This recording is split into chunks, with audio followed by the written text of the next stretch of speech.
आज संपूर्ण महाराष्ट्रामध्ये दुःखाचा डोंगर कोसळलेला आहे।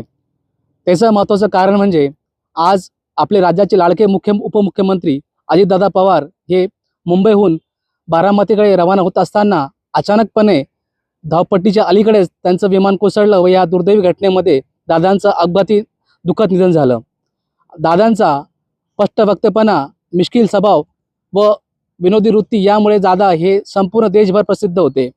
दादांच्या राजकारणाचा खूप मोठा प्रभाव हा संपूर्ण देशभर होता।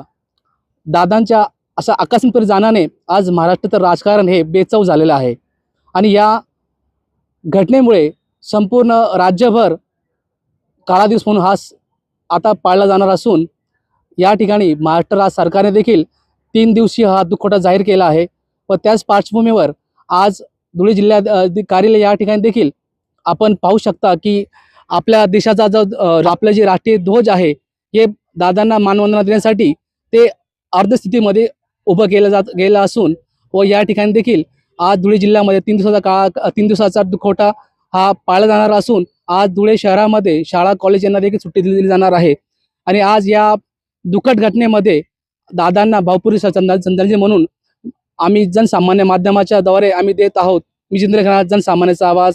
जय भीम।